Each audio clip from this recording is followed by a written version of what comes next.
Yeah. So, good morning, everybody. My name is Stefan Schindler. For those who don't know me, head of marketing at the German Wine Institute. Very happy to have you here and people still coming in and joining us. We do this in English because not all of us speak German, so we decided to do it in English. And of course, Alain Gisela, I think you would start in German. So we'll do it in a mixed way, depending what everybody can do.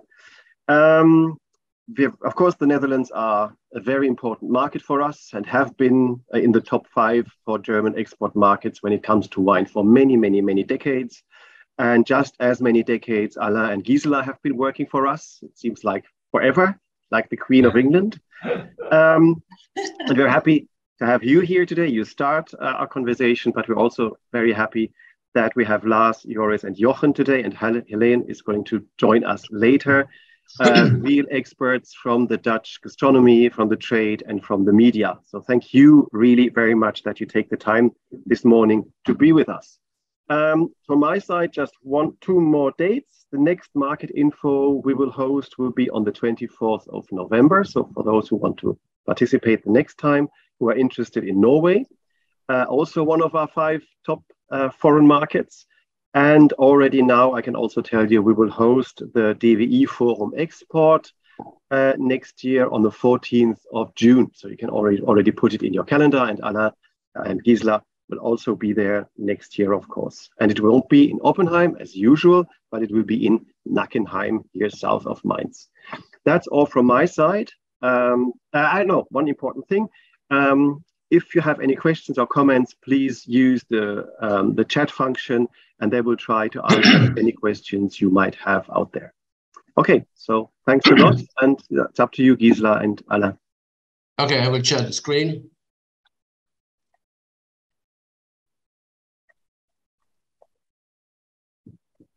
So, guten Morgen, meine sehr geehrten Damen und Herren. Ich freue mich heute, mit Gisela hier den niederländischen Weinmarkt vorstellen zu dürfen. Ein Weinmarkt, der naheliegend ist für deutsche Winzer, aber der auch weiterhin interessant ist für den deutschen Winzer. Was wird Ihnen heute präsentiert? Wir werden kurz Land und Leute der Niederlande vorstellen, danach der niederländische Weinmarkt. Als drittes auf dem Programm stehen die DWI-Aktivitäten, die wir im Jahr durchgeführt haben. Und als letztes haben wir Tipps und Infos von Fachleuten. Für die Gastronomie wird vertreten sein Helene Bohm. Sie ist Eigentümerin vom Restaurant Baukünde und Vorsitzende der Niederländischen Gilde von Sommeliers und wurde dieses Jahr ausgerufen vom Gourmillot als bester Sommelier in den Niederlanden. Der Handel wird vertreten heute von Joris Nelten. Er ist CEO von Delta Wines, dem größten Weinimporteur in den Niederlanden, und Jochen Rieger, der Weineinkäufer von Delta Wines. Und Lars Daniels wird die Presse vertreten. Er ist Redakteur und Miteigentümer von Perswein und ist auch Magister Vini. Das ist die größte Auszeichnung, die man in den Niederlanden auf Weinebene erhalten kann. So, kommen wir jetzt zu Markt und Leuten. Stellen wir Ihnen mal kurz die Niederlande vor. Hauptstadt Amsterdam. Die Regierungssitz befindet sich in Den Haag und die Niederlande zählt eine Fläche von 41.500 Quadratkilometer, knapp 18 Millionen Einwohner, wovon wichtig 82% in Städten lebt. Die Durchschnittsalter liegt bei fast 42 Jahren. Arbeitslosenquote liegt bei 3,3, das ist dieses Jahr. Und Durchschnittsbruttolohn liegt bei fast 3.000 Euro. Und die Inflationsrate ist 14,5%. Dann haben wir in die Niederlande zählt 12 Provinzen. Und hier sind sie die größten Städte von den Niederlanden mit den Einwohnerzahl. Und wichtig ist, viele Leute nennen die Niederlande Holland, aber das Land heißt die Niederlande. Man nennt es Holland, weil man denkt Nordholland, Südholland, aber das sind 2 Provinzen, also Nordholland, Südholland, aber das Land heißt die Niederlande. Kommen wir zu Tourismus. Seit der Fußball-Weltmeisterschaft in 2006 haben die Niederländer Deutschland wiederentdeckt. Seitdem ist Deutschland das wichtigste Urlaubsziel für Niederländer. Im vergangenen Jahr wurden in Deutschland 4,7 Millionen Übernachtungen von den Niederlanden im Wert von 1,3 Milliarden Euro gebucht. Und fast 50% dieser Übernachtungen würden in Weingebieten gebucht. Sie sehen hier Rheinland-Pfalz, Bayern und 13,5% in Baden-Württemberg. So, kommen wir jetzt irgendwie zum Weinmarkt in den Niederlanden. Ist es ein Rückgang der weintrinkenden Bevölkerung in den letzten Jahren festzustellen, wenn wir 2017 mit 2022 vergleichen?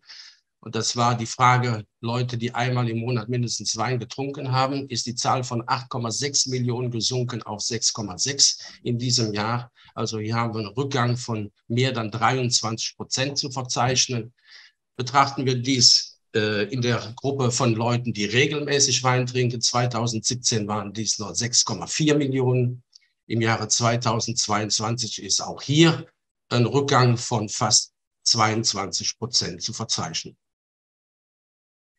Es hat sich auch ein demokratischer Wandel in dem niederländischen Weintrinker vollzogen. Vor Corona 2019 waren dies 48% der Frauen, die Wein tranken, und die Mehrheit der Weintrinker waren Männer mit 52%. 2022 sind die Zuwachsraten bei den Frauen um 15% gestiegen. Also wir haben mehr Frauen als Männer, die heute Wein trinken, und bei den Männern haben wir einen Rückgang von minus 8% zu verzeichnen, sind dies jetzt nur mehr 45% der Männer, die Wein trinken. Betrachten wir dies jetzt auf die Alterungsgruppen, haben wir zwei Alterungsgruppen, die 18 bis 24-Jährigen und die 25 bis 39-Jährigen. Hier sehen wir, dass der Weinkonsum eigentlich stabil geblieben ist, aber ein starker Rückgang zu verzeichnen ist in der Altersklasse von 40 bis 54 Jahren. Hier haben wir einen Rückgang von 5% zu verzeichnen. Die 55 plus, hier sehen wir eine große Steigerung von 7%. 55 plus, das sind Leute, die glaube ich, da sind die Kinder von zu Hause aus weg, da sind die Probleme weniger geworden, die Leute trinken, haben ein besseres Leben und sie haben auch irgendwie mehr Geld, um Weine zu kaufen. Also eigentlich der Verbraucher in den Niederlanden, der Ideale sind Frauen, die älter sind als 55 Jahre. Der Alkoholkonsum hat sich in den letzten 12 Monaten ist er wieder gesunken. Von 2019 auf 2022 Weißwein mit minus 2,5%, Rotwein ist in dieser Periode um 5,4% gesunken und Bier mit sage und schreibe 13%. Der einzige, was irgendwie steigend ist, das ist der Konsum von Likörs. Der Pro-Kopf-Verbrauch jetzt in den Niederlanden, betrachten wir das 2010 mit 2021, also 11 Jahre, war der Weinkonsum fast gleich. Aber 2020 hatten wir einen Weinkonsum von 22,8 Liter pro Person. Dieser ist jetzt gesunken auf 21,9. Der Niederländer, wie eben schon gesagt, trinkt weniger. Jedoch ist der Konsum von Schaumwein gestiegen. 2020 waren dies nur 1,25 Liter pro Person. Liegen wir jetzt bei 1,34 Liter. Welche sind jetzt die wichtigsten Entscheidungsträger, die für den niederländischen Verbraucher von Wichtigkeit sind? Das ist die Angabe der Rebsorte auf dem Etikett. Wir sehen auch mehr und mehr junge Leute, die Interesse haben für Wein-Speis-Kombinationen. Also Weinspeis ist sehr wichtig. Auch Markenweine zeigen irgendwie eine gewisse Qualität für den niederländischen Verbraucher. Der Weinstil ist wichtig, und was weniger wichtig ist seit Corona, das sind die Weine im Sonderangebot. Aber hier geht es ja auch, weil seit Juli letzten Jahres gibt es ein neues Weingesetz in den Niederlanden, dass man die Weine nicht mehr als 25% im Rabatt setzen darf. Das Gesamtvolumen jetzt des niederländischen Weinmarktes liegen wir bei 345 Millionen Litern. Davon sind Wein 307 Millionen. Schaumwein sind knapp 19 Millionen. Also Wein 89%, Schaumwein 5%. Diese 345 Millionen Liter, wenn wir dies umrechnen in 75 Zentiliter Flaschen, kommen wir auf 461 Millionen, die sich wie folgt irgendwie aufteilen. Es sind knapp 310 Millionen, die im LEH verkauft werden. Das sind 67,3%. In den Sleitereien die Weinfachhandlungen, die meistens angeschlossen sind an den LEH-Ketten, wie zum Beispiel Gall & Gall und Mitra, haben wir hier fast 30 Millionen Flaschen, die in diesem Sektor verkauft werden und haben einen Marktanteil von 6,4%. Die Gastronomie und der Fachhandel verkaufen insgesamt 121 Millionen Flaschen und hier ist ein Marktanteil von 26,3%. Wie sieht der Marktanteil jetzt nach Farbe aus? Rot, Weiß, Rosé. Sehen wir, dass der Roséwein sich in den letzten Jahren so um 12–13% stabilisiert hat. Auf die letzten 11 Jahre sehen wir einen starken Rückgang von Rotweinkonsum, der zu verzeichnen ist, von 44, fast 45%. Auf 11 Jahre ist dieser gesunken um 8,2% auf 36,7%. Was erfreulich für den deutschen Wein ist, weil wir ja irgendwie eine Weißweinnation sind, ist hier eine Steigerungsrate im Weißwein von 11,3%. Und diese liegt in 2021 bei 50,5%. Das heißt, jede zweite Flasche, die in den Niederlanden verkauft wird, ist ein Weißwein. Wie sieht dieser Anteil jetzt aus für den deutschen Wein im LEH und beim Weinfachhandel? So sehen wir, dass das deutsche Weinsortiment im LEH doch mehr weiß geprägt ist. Hier haben wir normalerweise 50% ist Weißwein im LEH, aber 86% des deutschen Weinsortimentes im LEH ist weiß. Es sieht jetzt anders aus im Weinfachhandel bei den Sleitereien. Hier sind 2/3 weiß und wir sehen, dass fast jede dritte Flasche, die im Weinfachhandel von Deutschland verkauft wird, dass es ein Rotwein ist. Wein nach Herkunftsland. Sehen wir, dass insgesamt der Markt für Wein um minus 3,2% gesunken ist, 307 Millionen Liter. Frankreich ist als wichtigstes Land noch immer oben vorne, Südafrika, Chile. Und Deutschland nimmt mit 4% Marktanteil den 8. Platz ein. Hier haben wir auch einen Rückgang von minus 2,4% zu verzeichnen, aber ist weniger wie insgesamt der Marktrückgang ist. In welchen Preiskategorien wird der Wein jetzt am häufigsten gekauft? Sehen wir hier 43% entfällt in der Preiskategorie 3,50 € bis 7,49 €. Dann gibt es die Low Price, das sind alle Weine, die verkauft werden unter 2,50 €, ja, das gibt es noch. Und 13% entfallen der Preiskategorie 2,50 € bis 3,49 €. Diese drei Preiskategorien machen 87% aus. Dann haben wir 11% im Premium-Segment. Das Premium-Segment sind die Weine zwischen 7,50 € und fast 15 €. Sehen wir, dass diese Anteile steigen. Je teurer die Weine werden, je mehr wird verkauft. Und die unteren drei Preiskategorien mit 87% sehen wir, dass hier überall der Weineinkauf weniger wird. Wie sieht es jetzt aus im Schaumwein? Wir haben eben gesehen, dass die deutschen Weine an 8. Position sind. Hier beim Schaumwein liegen wir an 5. Position mit 3% Marktanteil.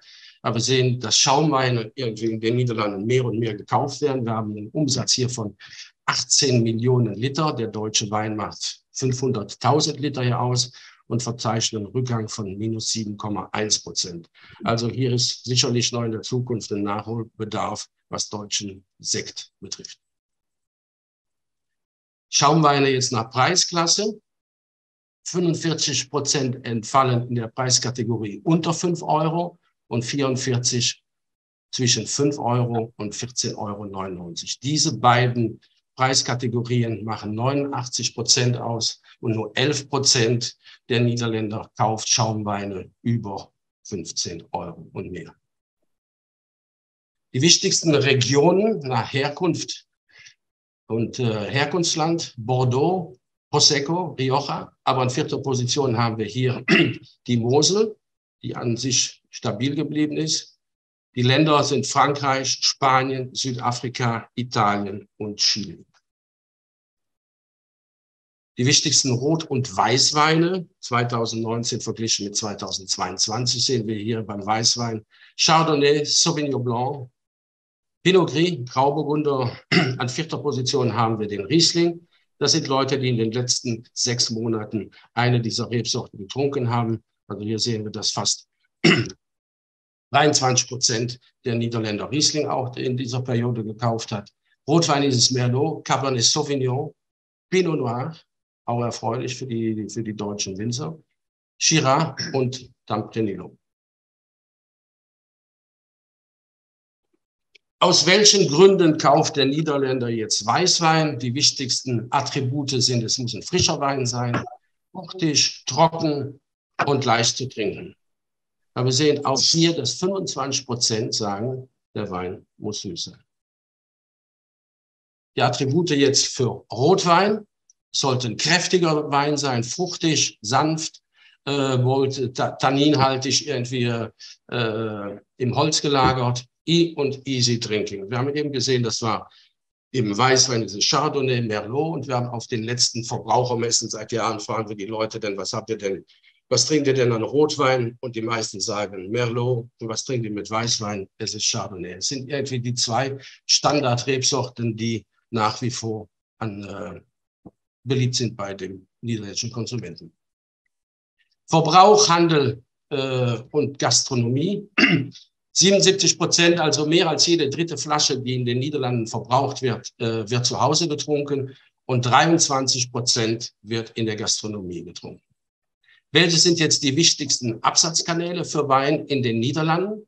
Sehen wir das 81% im Supermarkt.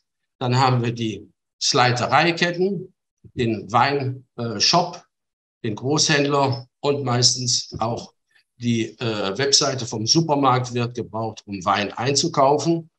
Und wir sehen, das sind alles Zahlen von Wine Intelligence, dass 2021 noch 15% irgendwie online gekauft wurde. Und dieser Anteil ist dieses Jahr gestiegen auf 18%. 81% der Niederländer kaufen ihren Wein im LEH. Welche sind jetzt die wichtigsten Supermarktketten, die wir in diesem Land haben? 35,9% ist Albert Heijn. Superuni ist eine Einkaufsorganisation mit 12 verschiedenen Brands, die verteilt sind auf die verschiedenen Regionen in den Niederlanden. Superuni hat einen Marktanteil von 26,4%. Jumbo 21,8%, Lidl 10,7% und Aldi 5,2%. Der Verkauf jetzt irgendwie im LEH sehen wir 309 Millionen, diese Zahl haben wir eben schon gesehen, 309 Millionen Flaschen wurden hier verkauft, aber ein Umsatz- oder ein Volumenrückgang von minus 2,2%, im Wert 1,2 Milliarden, hier ein Rückgang von minus 1,4%.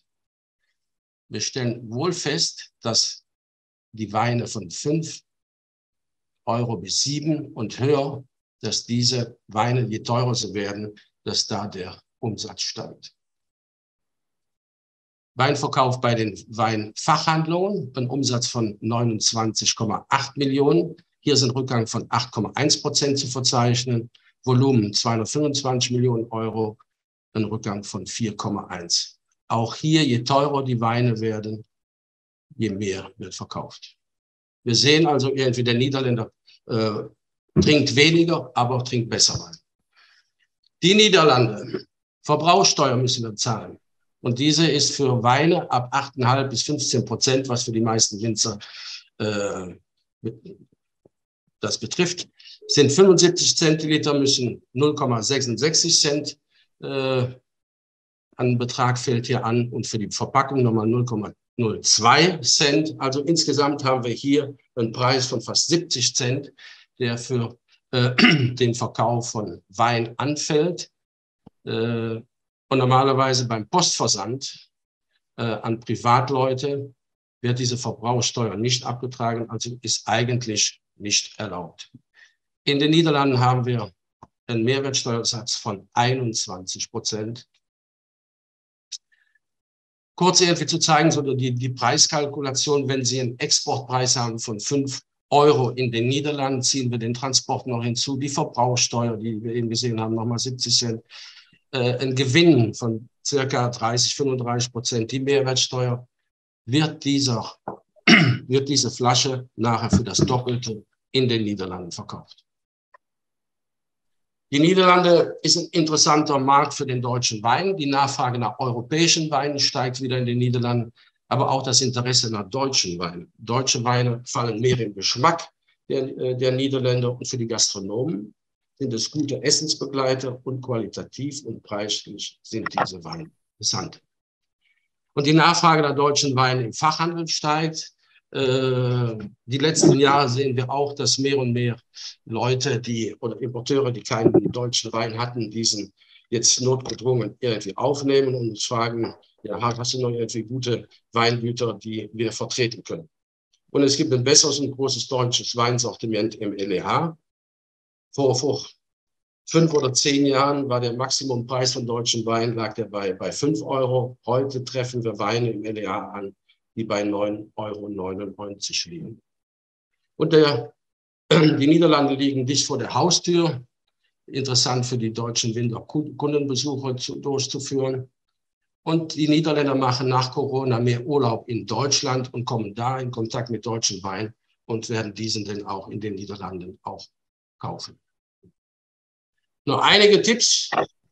Wir bekommen regelmäßig Anfragen von deutschen Betrieben, um ein Direkt-Mailing durchzuführen. Davon raten wir ab und bevorzugen es eher, dass die deutschen Betriebe bei uns auf den DWI-Präsentationen mitmachen, wie zum Beispiel Riesling und Co. Und man sollte auch langfristig denken, öfters nehmen Winzer an einer Veranstaltung teil und haben nicht sofort den direkten Kontakt oder finden, dass es nicht gut war. Man sollte 3 bis 5 Jahre mindestens investieren in diesen Markt. Eine moderne Ausstrahlung ist auch von Wichtigkeit. Wir haben eben gesehen, dass der wichtigste Argument ist, für Wein zu kaufen, das ist die Rebsorte. Also die sollte wirklich gut sichtbar auf dem Etikett sein. Und die Webseite ohne Angaben von Preisen, weil dann sind sie in diesem Fall für den Importeur der größte Konkurrent. Und wir haben gesehen, dass die Preise doch unterschiedlich sind, Deutschland zu den Niederlanden. Die Zuverlässigkeit des Importeurs auch prüfen, weil dies ist wichtig und da können wir auch ihnen behilflich sein. Und bei der ersten Lieferung sollte eine Vorauskasse irgendwie stattfinden. Den ständigen Kontakt mit dem Importeur sollte gepflegt werden, Berichte über die Ernte, die Weine, was passiert jetzt im Weinberg, sodass der Importeur auch diese Informationen an seinen Kunden weitergeben kann. Und die Kunden 1- oder 2-mal im Jahr besuchen zu Hausmessen, die fangen einmal im Frühjahr und im Herbst an. Und da, wenn es möglich ist, gratis Verkostungsflaschen dem Importeur zur Verfügung zu stellen. Und was sehr wichtig ist, dass Sie dem Importeur auch genügend Handelsspanne einberechnen. Das sind ungefähr 30 bis 35%, dass es sich lohnt und auch interessant für den Importeur ist, ihre Weine doch zu verkaufen. So, kommen wir jetzt zu den DWI-Aktivitäten und Gisela wird euch diese kurz schildern. Welche Aktivitäten haben wir in diesem Jahr für Presse, Gastronomie, Handel und Verbraucher organisiert? Fangen wir an mit der Presse. Für die Presse wurde vom DWI aus eine internationale Pressereise organisiert. Und in August hat Alain mit 5 Journalisten 4 Tage Betriebe in Württemberg besucht. Und die Gruppe besuchte 2 Tage die VDP-große Gewächsprobe in Wiesbaden. Wir haben natürlich ständigen Kontakt mit der Presse. Sie werden regelmäßig über unsere Aktivitäten informiert und zu unseren Veranstaltungen eingeladen. Dann kommen wir zur Gastronomie. Der Wine Professional ist die wichtigste und größte Weinmesse in den Niederlanden. Jedes Jahr sind wir dort mit einem gemeinsamen deutschen Weinstand mit Weinproduzenten und Importeuren vertreten. Leider konnte diese Messe in den letzten 2 Jahren aufgrund von Corona nicht stattfinden, aber im März fand eine kleine Version der Wine Professional statt. In der ersten Oktoberwoche organisieren wir jedes Jahr eine Weinreise für ca. 30 Gastronomen, Sommeliers und Importeure. Und in diesem Jahr besuchten wir die Regionen Rheinhessen und Rheingau. Im März organisierten wir zum 9. Mal den Junior Sommelier Award für deutschen Wein. 10 Hotelfachschulen haben an diesem Wettbewerb teilgenommen. Es ist ein Wettbewerb. Und der Gewinner nahm im Oktober an der Weinreise nach Rheinhessen und Rheingau teil. Riesling und Pinot Weeks. Anfang Juni organisierten wir zum 11. Mal die Riesling und Pinot Weeks.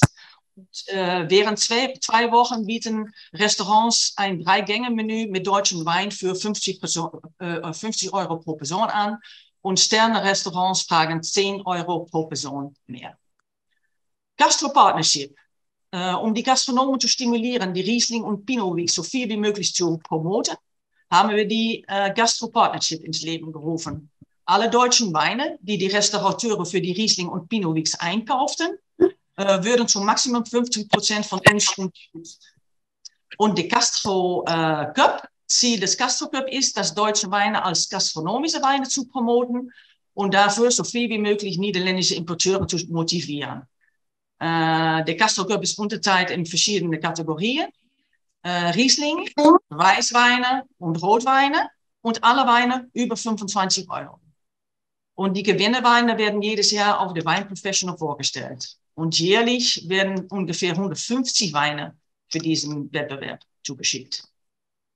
In 2021 haben wir in Zusammenarbeit mit der niederländischen Sommelier-Gilde, mit Helene Bohm auch, das Austauschprogramm Generation Riesling Buddy ins Leben gerufen. Mitglieder der Generation Riesling und junge Sommeliers können an diesem Austauschprogramm teilnehmen. Der Sommelier arbeitet während einer Woche im Betrieb des Winzers und die Sommeliers versuchen, einen Importeur in den Niederlanden für der Winzer zu finden. Die 10 Sommeliers, die letztes Jahr an diesem Austauschprogramm teilgenommen haben, organisierten gemeinsam eine Verkostung in Amsterdam. Dort waren die Winzer anwesend und zu der Gastronomen und Importeure eingeladen waren. Kommen wir zu Handel. In diesem Jahr fand schon die 19. Edition von Riesling Pinot & Co. statt. Dies ist die größte deutsche Weinmesse außerhalb Deutschlands geworden. In diesem Jahr fand diese Veranstaltung zum 2. Mal im Eisenbahnmuseum in Utrecht statt. Davor waren wir immer in Amsterdam Arena. Und dieses Jahr waren wir mit 45 deutschen Betrieben und 5 niederländische Importeure. Und an diesem Tag empfingen wir mehr als 400 Fachbesucher. Und im Vormittag nahmen 150 Fachbesucher an 2 Masterclasses teil. Kommen wir zu Retailer Partnership. Alle Importeure von deutschen Weinen in den Niederlanden können hieran teilnehmen. Die Importeure sollten einen Absatzförderungsplan erstellen und die besten und effektivsten Kampagnen würden ausgewählt, um bis zu maximal 5.000 Euro unterstützt zu werden. Und in Oktober waren wir zum 3. Mal für 2 Tage mit 25 Weinberater und Kunden von Hanos in Deutschland. Hanos ist ein Fachgroßhändler wie Metro in Deutschland. Kommen wir zu Endverbraucher. Was haben wir für die Endverbraucher getan? Auf den verschiedenen Messen, Verbrauchermessen, wurden 12 deutsche Weine aus den Supermärkten präsentiert, um dem Verkauf von deutschen Wein näher zu bringen und von Vorurteilen zu befreien. Und auf folgenden Festivals gab es eine exklusive deutsche Weinbar, Lowlands, Down the Rabbit Hole und Pinkpop. Die Festivalbesucher sind sehr überrascht und glücklich, dass es auf diesen Festivals endlich gute Weine zu kaufen gibt. Zum Riesling-Geburtstag haben wir mehrere Importeure Riesling-Pakete zu Sonnenpreisen angeboten. Und diese Pakete würden von uns und von den Importeuren auf sozialen Media-Kanälen promotet. Und über Vivino würden deutsche Rieslinge zu Sonderkonditionen angeboten. So, das war's von unserer Seite. Thank you all very much for your attention so far. Alain already introduced our panel. We want to thank you for the time they're taking to exchange their knowledge in each of their own sectors. I hope that Helene joined us in the meantime, and otherwise we start with Joris and Jochen. Can I just jump in, please? Sure. Because we have 2 questions in the chat. One is, I read it out in German, wie ist das Zahlungsziel nach der Erstlieferung? So what is usual in the Netherlands when it comes to the first time you deliver wines? Es ist unterschiedlich, wenn man das jetzt irgendwie nimmt von einem Importeur oder wenn man irgendwie liefert nach zum Supermarkt hin, also da sind die Zahlungsziele anders, ja. Also normalerweise ist die Zahlungsmoral, würde ich sagen, bei 30 Tagen, aber wenn man dann irgendwie liefert zu Supermärkten, dann kann es auch öfter sein, dass es bis zu 2, 3 Monaten. Ich weiß nicht, Joris, wie du das siehst. Sorry, I missed the question. Jochen, can you answer that one? Yes, in general, it's 60 days. Big retail chains, they have a payment term of around 90 days, but it also depends a bit on the size of your company. So big producers tend to have longer payment days than the smaller producers. In general, we have payment terms of 45 to 60 days. Okay, thank you, Jochen. And the second question is, how about the market for alcohol-free wines and alcohol-free sparkling wines in the Netherlands? Big subject here in Germany. I will get back to that later on in my story. Perfect. But in general, it's a big market. It's developing. Okay, that's all from the chat. Thank you. Okay, thank you. So Helene is there. Yeah, welcome. Great. Helene? Can I start with introducing myself? So Alain, Gisela, thank you very much for presenting the Dutch market. And thank you for being such a big ambassadors for German wines, because you very much help selling the German wines to grow the business for us also in German wines. So big compliments, because we could not imagine better ambassadors than you are. At the same time, Thank you.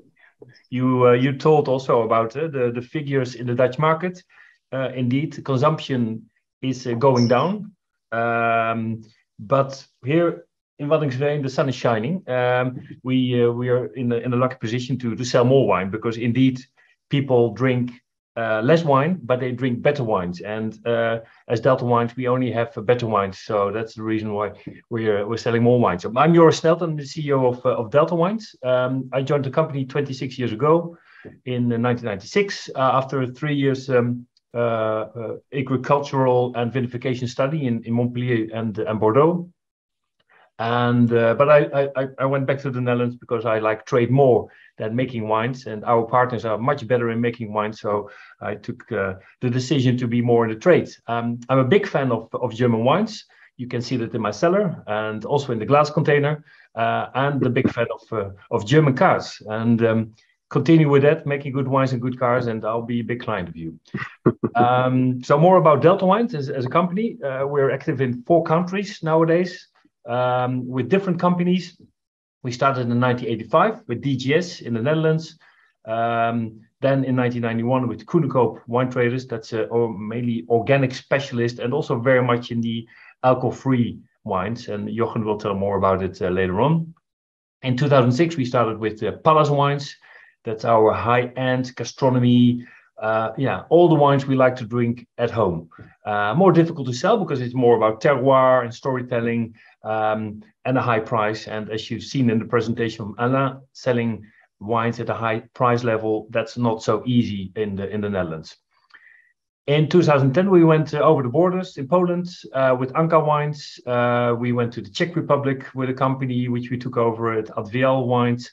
And last year, we also went to Belgium with the Delta Fijne Wijnen. So we have a view on more European markets, but the Netherlands is still our most important market. Our ambition is to also be present in those other European markets, maybe one day also in Germany, who knows, because we want to be the best connector between the wine producers and between the markets where we operate. Where do we operate? We sell to the retail, to all the big supermarkets in all those markets. We sell to the specialty stores, and they take indeed more importance in the business because people drink less wine but better wine, so they go to the specialty stores. And for us, that's a very important category, very important channel to be there.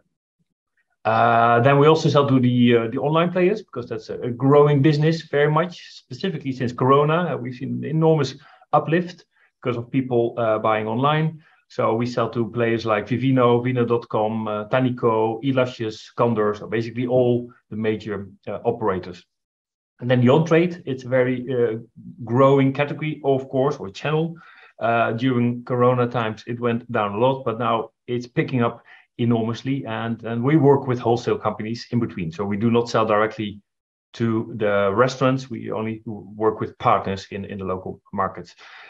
We try to be very much present also in festivals, where we see those new consumers, those new generations, and also, as Alain and Gisela showed in the presentation, there's a dangerous development in the Dutch market, where we see a growing consumption with older people. But one day those old people, they will disappear, as we do know, that's for sure. And those young consumers, it's very, very important for us all to catch them in the wine consumption, to take them away from the beer consumption, to take them away from the spirits. So I think that's a task we all have, and therefore it's very important to show these good, quality wines at festivals where you have those young people, so that they will be more interested in drinking wine and not into beer. So Delta Wines is a company. We do like a 232 million euro turnover consolidated. It's about 75 million bottles, which we sell in all those markets. And the company is owned mainly by the people working in the company, like 18 people. Also Jochen Riga, my colleague, who will pick up the presentation later on. He's also a shareholder. We have always been a big fan and driver for German wines. We started many years ago with Moselland as our most important German wine partner. But in the years, we also started with the smaller producers like Wittmann, Franz Keller, Ansgar, Klüsserath, Karl Erhardt, Ehmann, Altinger, Gustavshoff, because we really want to have like a big variety of different qualities, presentations, and styles to match all consumers, both for home consumption as well as also in the restaurants and the gastronomy. We see a growth in our figures on German wines, specifically also on the Burgunder wine, Spätburgunder. I think it's very much helped by the small vintage in Burgundy, where the prices are now so ridiculous high that really Germany can pick up that position and selling Spätburgunder at a much more interesting price for a quality which is very close to the top of Burgundy. So I think there are big chances. Same for other varieties like Sylvaner, which you can combine very well with asparagus. So we see a bright future for German wines because they are elegant, because they are lower alcohol. I think that's important. Jochen will tell more about it later on. So I see a bright future for the German wines, and the sun will shine for you. Make good qualities. Look at the prices because the economy is under pressure. So don't increase the prices. Ideally, I mean, it will. The more that you bring up the prices, the more difficult it will be to sell. But that's my colleague Jochen Riga. He's the manager of the buying department. He's more into pricing. Jochen, can you pick it up? Of course. Thank you, Joris, for the introduction. Well, as said, my name is Jochen Riga. I'm the head of the buying department of Delta Wines. In total, we have 6 buyers, each with their own specialties regarding channel and/or countries. What we're about to show you are some of the slides that we use for our internal decision making. It's part of our buying strategy, based on some of the trends and developments that we see in the Dutch market. Where possible or relevant, I have adjusted it a bit to specify on German wines specifically. What's important to tell you, this is not the absolute truth. This is our vision on the market, and this is what we think that we should do in order to sell more wines to the consumer. So here we go. Now it should work. Here we go. We see some general trends when it comes to society, general trends for consumers. And each of those trends lead to one or more specific growth drivers for the category. And I will share them with you in detail in the next slides. But the main trends are mindful consumption, quality indulgence, not just in wines, but people are becoming more and more aware of quality. Transparency and sustainability is, to me, one of the key developments that we see in the market. And of course, the match of offer and place based on the immediate consumption need. And then what does that mean for our portfolio? quality remains our number one priority. There's a trend in premiumization. That's what's shown on the slides. You can see that clearly in the figures, and you can actually learn that from talking to the consumer. So everybody's aware of quality. This was one of the few blessings of COVID, where people start to drink more at home and start to spend more money on wine. What is important here is that yours also mentioned it. We are heading towards a recession in the Netherlands, and we see that the Dutch are still really price sensible, and it doesn't have to conflict with quality. I think in general, the quality of the wines that you can buy in supermarkets is relatively high if you compare to countries around us. Second biggest trend is the sustainable needs of the customers. Everybody's concerned about the environment, about sustainability, and especially about the futures. So sustainable wines need to have our preference. I think it is, as being part of the industry, we all have a responsibility of making sure that we emphasize sustainability without greenwashing.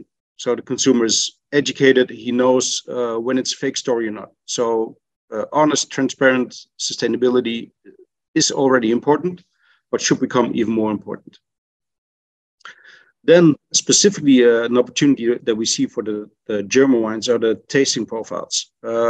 We start to see a shift in tasting profiles. You see a shift towards the heavy, really full-bodied, fruit-driven, but lots of residual sugar Primitivo styles, or we see a tendency towards the fresh and lighter styles. And we see the fresh and lighter styles slowly starting to recover, slowly starting to take over. So in our portfolio, we always want to make sure that we can service every consumer. So we have all flavor styles, but where possible, we emphasize the fresh and easy drinking wines.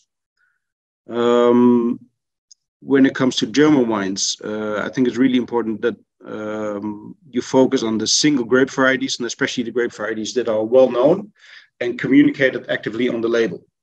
So that's of course the Burgundersorten, which yours already said is can be a really good alternative to the Burgundy wines, but they're also really recognizable.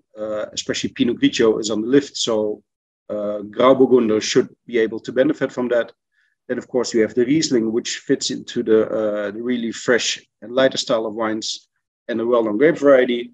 And, of course, Chardonnay isn't always the best logical fit with Germany, but it's the biggest grape variety in the Netherlands. So it's really important to capitalize on that. And then a specific opportunity that we see is when it comes to sparkling. Sparkling is, next to alcohol-free, the only category within the wine business that is growing and is really outperforming. The growth is more than 5%, where the total category is in decline. So we see more and more awareness of sparkling wines. Sparkling wines used to be only for New Year's Eve in the Netherlands. A few years ago, you started to have a second peak around Easter. But now what we see is that the peak is getting less and less important. So the everyday consumption of sparkling wines is growing, especially with the younger people. And the next one is a bit, it's always a bit controversial, especially, with the trends of Vivino and other apps. Everybody nowadays is an expert because everybody has access to different opinions, to ratings, etc. So everybody is entitled to call himself an expert. And awards, medals, accolades, ratings, they are hugely important, especially to the young consumer. Now, we don't always have to agree with them, but we have to respect them because, it's the voice of the customer and it's the voice of the consumer. Smaller formats is really an interesting one. Yours mentioned that we need to target the younger consumer. And to do that, we need to start pushing innovations. The younger consumer, they are not limited by the tradition in the emotional wine. So for them, it's not always necessary to have a 75 centiliter glass bottle. The younger consumer is much more about, I have a certain consumption need, and the packaging and the quality should reflect that consumption need. So, and the consumption need isn't always sitting at home after dinner with a nice bottle of wine. Consumption need can be, I'm in the park, I'm having a picnic, I'm on the boat, or I just want to drink 1 or 2 really good glasses of wine. So innovation in packaging, and especially small formats, are on the rise. It's still small, but we see a growing acceptance of those formats. And of course, it also helps to reduce the carbon footprint and food waste. And then the last one I want to share with you, we already had a question about that, is the no alcohol trend. There's a growing awareness within the Dutch society of alcohol. And I think the biggest change to 5 or 10 years ago is where it was quite normal that you drank a glass of alcohol every day. Nowadays, people start to make clear decisions on when to drink alcohol, and especially when not to drink alcohol. So that also has an impact on the low alcohol wines. We see that they are starting to become less relevant. We don't only see that in wines, but we see it especially in beer as well. Light alcohol that's disappearing. It's either 0.0 alcohol or it's the full Monty, so to say. And everything that's in between, that's stuck in the middle. So people make a conscious decision. And to us, this is one of the main growth pillars that we see for the future. We took over a company a few years ago, specialized in alcohol-free, and we also have one dedicated buyer who only does the alcohol-free wines, just to make sure that we get the right quality and are in line with what the market wants. That's it. Any questions? Thank you very much. Thank you, Jochen. We have a few questions in the chat. Well, some you answered already. One is a very special question with Pallas Wines. Don't you sell directly to the on-trade? So that's about your company. No. Yeah. No. Oh, if I can answer that one, Jochen. No, since 1985, since we started the company, we always said we do not want to be a supplier and a competitor to our clients at the same time. So if we would sell to the wholesalers and the wine shops, also selling to the restaurant, if we at the same time sell to their clients, then we become a competitor. So we've always said, no, of course, we're very close to the on-trade and to the restaurant. So we do visit them. But the final invoice is supplied by our clients. And this way we have very loyal clients. And obviously, I mean, it sounds interesting also to start your own website and sell directly to the consumer.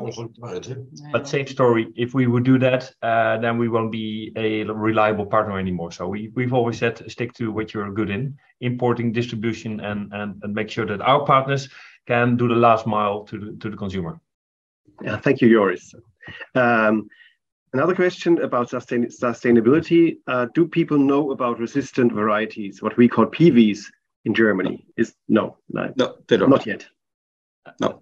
Maybe Lars can later tell something about that. Yeah, I think the viticulture in the Netherlands is of course still like 65 or 70% PVs. But that's a very small market and a local market, I think. So internationally, for German wines, it's not that important yet, I think. Yeah. And another one, well, you talked about alternative packaging already, so I think that question was answered. And another quite specific question about the Dutch media scene. Well, I just read out the question. Hang on, it's just switching here. How do Hammersma and other local ratings compare to international critics like Jancis Robinson, etc., in terms of credibility and importance to the consumer? I think the international critics, they're more relevant for the trade. So the owner of the wine shops, the sommeliers, when it comes to the Dutch consumer, and therefore mainly also the Dutch supermarkets, Hammersma is really relevant. Mm-hmm. Because he has a really a unique way, so to say, of making approachable tasting notes that the consumer actually understands. Okay, thank you. There's another question coming up, which is quite specific to Joris. Perhaps, Joris, you can answer that in the chat directly to Paul Vogel. That's the easiest, I think, because I think we want to keep going. Yes. Hello, Helene. Thank you for joining us. We can't hear you. You're still on mute, I think. Helene, Helene. we can't hear you. You have to unmute. Yes, I think it's okay. Okay. Good morning. Good morning. Can you tell us something about the evolution of the German wines in the gastronomy? I think what I see is that more people like German wines and like to drink German wines. In the gastronomy, often people told us, oh, it's always sweet. Why all the German wines are sweet wines? Nowadays, there is a total difference. And I think also thanks to you, thanks to your efforts, people like German wines, white wines, as well as the Spätburgunder. I think they are drinking much more white German wines nowadays. And do you have the feeling that there's a specific grape variety that they prefer? Talking about your own experience in your restaurant.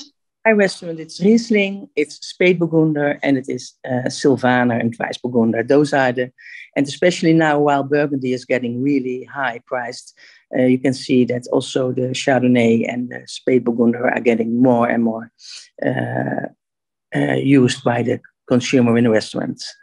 Okay. What was the feedback from the young sommeliers who participated at the Generation Riesling Buddy program? I liked it really very much. They get a real understanding about what winemaking is about. One is already change question, and that stated we need to make wine there. So I think the really great and positive. And how do you see the future of German wines in the gastronomy in the Netherlands?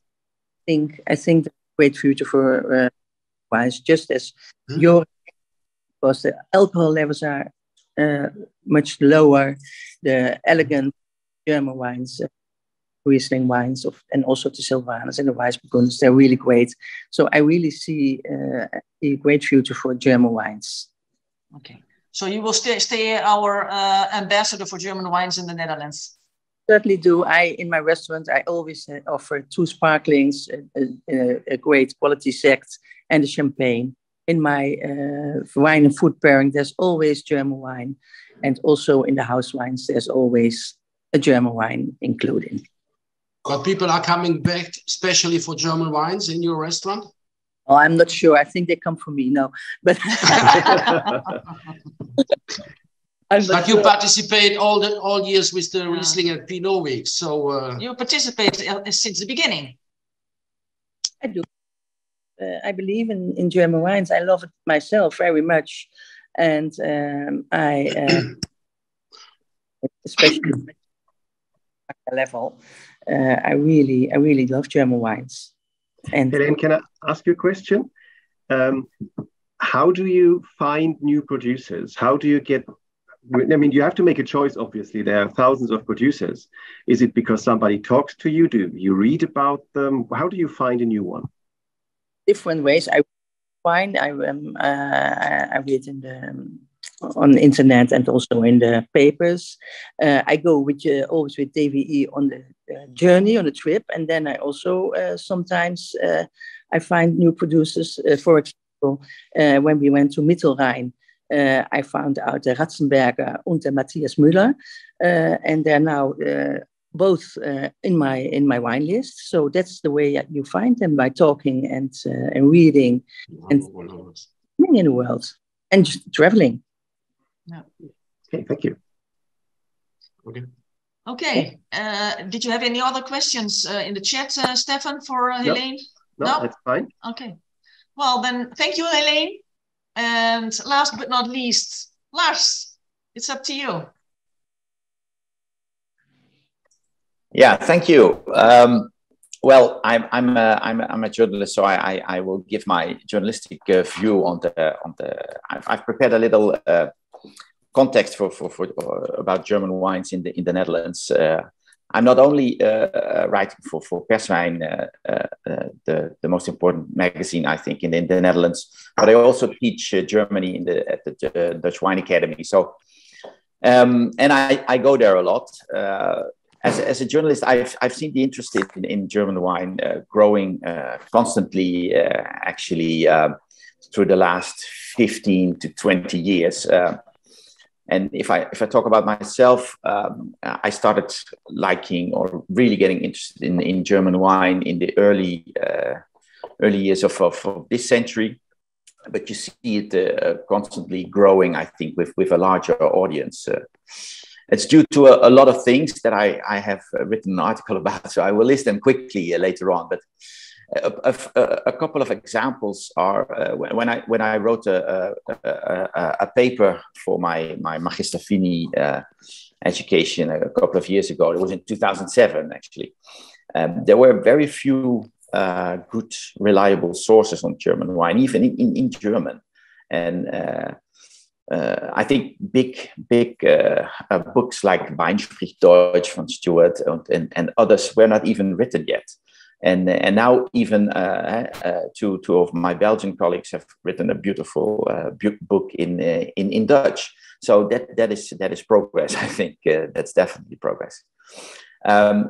Another thing was that if I back then, like in 2010 or something, if I wanted to write a big article, feature article on German wines, or any article, in fact, I got the complaint by some importers that I paid too much attention to Germany. And it's funny because now these same importers ask me for tips on German producers, which one to take, and they all have several in their portfolio. And this, in this time, I can really write like 2-3 feature articles per year, and we have 8 editions per year, so which is a lot of attention to Germany, and people are just generally very, very interested. Another example is the Perswein German wine competition. We get over 500 wines sent in, and not only from importers that usually participate in Perswein, but also all kinds of other specialists, which is great and which was unthinkable of 10 years ago, I think. Every good importer in the Netherlands now has several German wine producers in their portfolio.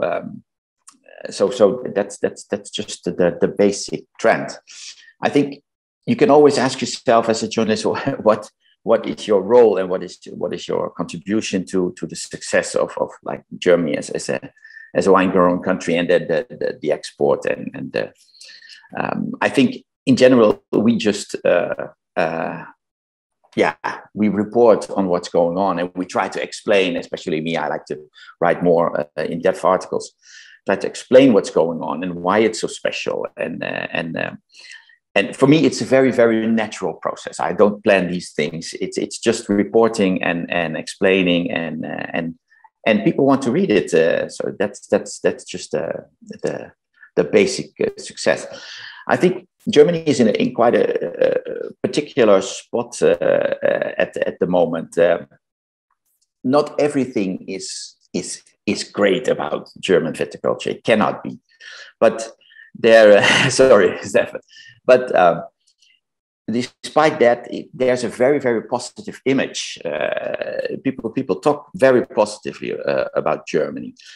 You always made the comparison with German cars, and I think it's a very nice one, because I usually do that in my lessons also. The focus on quality is what people attracts, and the originality of the wines. I'll get to that a little bit later. But if you compare it, for example, with another region that used to be very popular in the Netherlands, so we talk about the Dutch market, of course, Alsace, a region that I love also, where a piece of my heart is. But there, with comparable grape varieties, there the glass seems to be half empty at the moment, and in Germany it's more than half full at the moment. So the way the quality has increased, but also the image has become much more positive. Is a great. It's a great thing that the Germans did. I think 10 years ago, the production of dry wines was like 40%. Now it's 48%. I think that's important. I've just written an article on the new GGs and on 20 years of Grosses Gewächs, and there you can see the growth in value from 16 euros back then when they started in 2002 to about 40 now, and these are German prices. There are several wines selling at more than 100 euros. They all sell out very, very quickly on allocation, and they go to the real wine lovers now. Riesling is very stable. The Burgunder sort, and Jochen mentioned them already. That's really, really important. If we do like a German theme with Perswein, the best thing is Pinot under 15 euros. There's no country in the world that can produce Pinot Noir under 15 euros at that volume and quality at the same time. So, yeah. And then way back, 5 years ago already, I wrote an article called "The Power of Germany, German Wine," and I think these are just the couple of points that I pointed out back then, and it's still true. I think the quality thinking, and that's changed totally 25 years ago. That was different. Focus on terroir, expression of terroir, sense of place, vineyard classification. Even the German wine laws have adapted this system now, which is great. Geology that is marketed. So all these unique selling points of specific place that are going very well. Organic viticulture, alte Reben, Wurzel-Echte, all these kinds of things. More and more dry wines, authentic wines, original, traceable to the origins. I think the climate change is still positive for Germany. It makes organic viticulture more easily, I think, also. The trends are good. The white wine popularity, especially fresh, lighter style white wines, well, Germany can provide them in volume and in quality. What has to be mentioned also, I think, at the basis of this quality is a very, very good educational system for example, Geisenheim University, but also Weinsberg and Neustadt. It's a very, and sommelier schools. It's all been paying off, I think, in Germany. Efficient promotion also of the German Wine Institute, of course. And Alain and Gisela have done a lot for that also, to go top down and from the start in gastronomy and go down.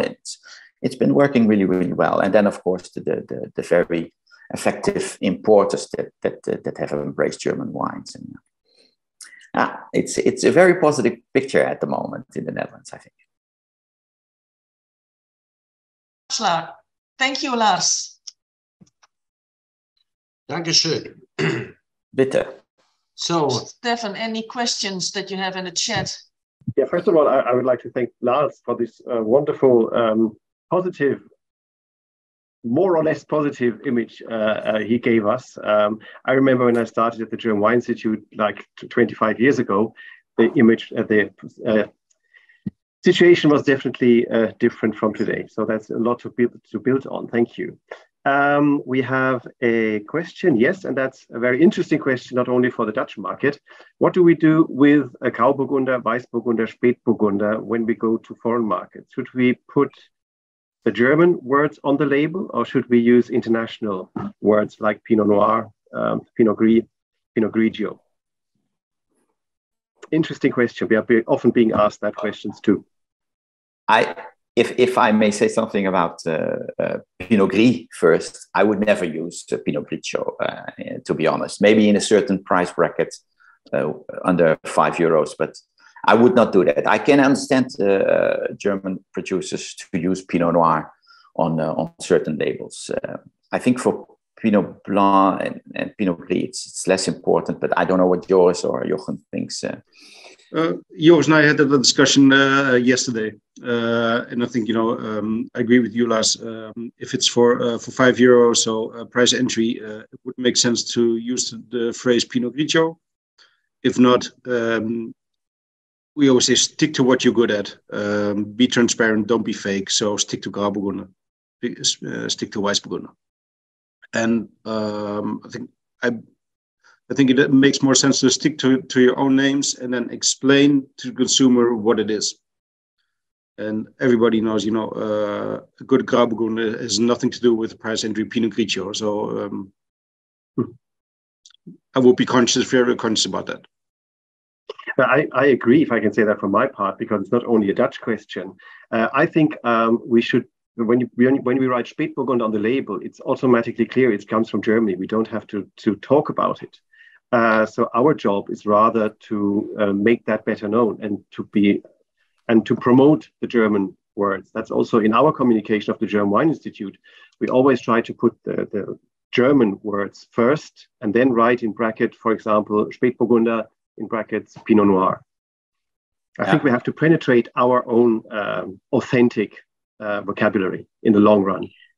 I think Pinot Noir is a very particular grape variety. Of course, I know certain German producers use Pinot Noir for export markets, but also for a Frencher style of wine, and it's mainly because of course that some of the terroirs in Germany are not at all French. When you have acidic soils, the slate and other things, so volcanic soils, you don't have them in Burgundy. So you tend to make, and you have German clones and blah blah blah. You tend to make a different style of Pinot Noir, which you can very well call Spätburgunder. So that there are more factors there, I think. But in general, I think Spätburgunder has become very reliable and a good name. It has a good image, I think. Thank you. And I have another question. What about the description of aromas and of the dryness levels on the back label? Do customers rely on these details, or is the variety the only thing the customers need? I would say aromas on the back label do make sense. Dryness, that's a really interesting one when it comes to German wines. The Dutch consumer is, if they buy a bottle of white wine, they consider it to be dry unless stated otherwise.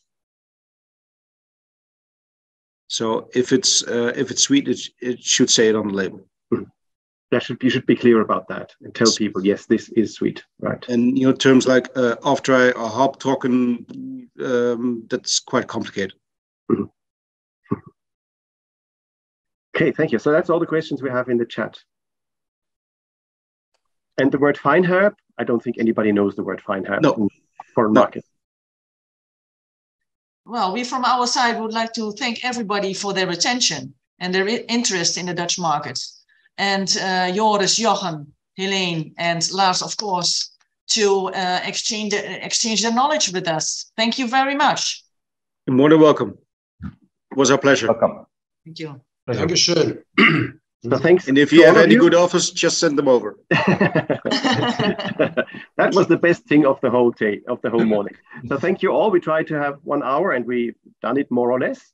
That's great. And just to remind you, 14th of June next year, Forum Export in Nackenheim, and the 24th of November, the next market info on Norway. So have a good day. And we hope to see the exports to the Netherlands soaring even more in the future. Thank you. Bye. Thank you. Bye-bye. Bye-bye. Bye. Bye.